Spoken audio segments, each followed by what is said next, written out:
Hello, ಯಾರು ಮಾತಾಡ್ತಾ ಇರೋದು? ನಿನ್ನ ಹೆಂಡತಿನ ಕಿಡ್ನ್ಯಾಪು ಮಾಡ್ಕೊಂಡು ಬಂದೀನಿ. ಏ ಬೋಳಿ ಮಗನೇ, ನಾನು ನಿಮ್ಮ ಹೆಂಡತಿನ ಕಿಡ್ನ್ಯಾಪ್ ಮಾಡ್ಕೊಂಡು ಬಂದೀನಿ. ನಿಮ್ಮ ಹೆಂಡತಿ ಬೇಕಂತಂದ್ರೆ ಈಗಿಂದ ಈಗಲೇ 10 ಲಕ್ಷ ಕಳಿಸು. ಅನೋಯ್, 10 ಲಕ್ಷನಾ? ಅನಾಯ್, ನನ್ನ ಕಡೆ ಇಲ್ಲ ಕಣಣ್ಣ.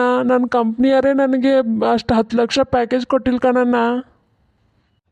ಲೋ ಬೋಳಿ ಮಗನೇ, IT ಕಂಪ್ನಿನಲ್ಲಿ ವರ್ಕ್ ಮಾಡ್ತೀಯಾ? ನಿನ್ಗೆ 10 ಲಕ್ಷನೂ ಕೊಡಂಗಿಲ್ವಾ? ಅಣ್ಣ, ಇದು ಸರ್ವಿಸ್ ಬೇಸ್ ಕಂಪ್ನಿ ಕಣಣ್ಣ. ನಾನು ಜೀವನ ಪರ್ಯಂತ ಇಲ್ಲೇ ಸಾಯ್ತೀನಿ ಅಂತಂದ್ರು ನನಗೆ 10 ಲಕ್ಷ ರೂಪಾಯಿ ಕೊಡಲ್ಲ ಕಣಣ್ಣ.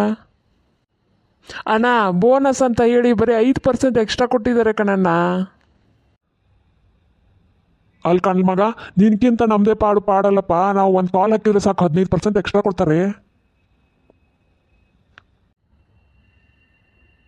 ನೋಡಣ್ಣ, 7 ವರ್ಷದಿಂದ ಇವ್ರ ಕಡೆ ಕೆಲಸ ಮಾಡ್ತಿದ್ದೀನಿ. ಓವರ್ ನೈಟ್ ಕೂಡ ಕೆಲಸ ಮಾಡ್ತೀನಿ, ಎಕ್ಸ್ಟ್ರಾ ಕೆಲಸ ಮಾಡ್ತೀನಿ, ಹಾಲಿಡೇ ಟೈಮಲ್ಲೂ ಕೆಲಸ ಮಾಡ್ತೀನಿ. ಅಷ್ಟಾದರೂ 5% ಕ್ಯಾಬ್ ಕೊಟ್ಟಿದ್ದಾರೆ ಕಣಣ್ಣ ನನಗೆ. ಹೋಗ್ಲಿ ಬಿಡು. ನಮ್ಮ ಜೋಡಿ ಕಳ್ತನ ಮಾಡ್ತೀಯಾ? ರೆಫರ್ ಮಾಡಲ ನಮ್ಮ ಗ್ಯಾಂಗಿಗೆ? ಹಲೋ ಕಣಣ್ಣ, ನೀ ಏನಾದರೂ ರೆಫರ್ ಮಾಡಿದರೆ ನಿನ್ನ ಹೆಂಡತಿಗೆ ಪುಣ್ಯ ಬರುತ್ತೆ ಕಣಣ್ಣ. ಮತ್ತು ರೂಲ್ಸ್ ಏನಾದರೂ ಇದೆಯಾ ನಿಮ್ಮ ಕಂಪ್ನಿನಲ್ಲಿ? ರೂಲ್ಸ್ ಏನು ಜಾಸ್ತಿ ಇಲ್ಲ. ಮಂತ್ ಸ್ಟಾರ್ಟಿಂಗಲ್ಲಿ ಫೋನ್ ಮಾಡಿ ಅಂಜಿಸ್ಬೇಕು. ಮಂತ್ ಎಂಡಲ್ಲಿ ಒಂದು ಕಿಡ್ನ್ಯಾಪ್ ಮಾಡಬೇಕು ಅಷ್ಟೇ.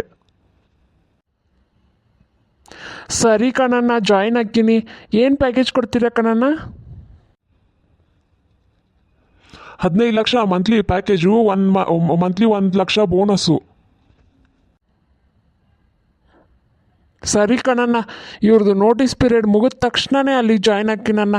ಸಾಕಾಗಿಬಿಟ್ಟಿದೆ ಬೋಳಿ ಮಕ್ಕಳದು.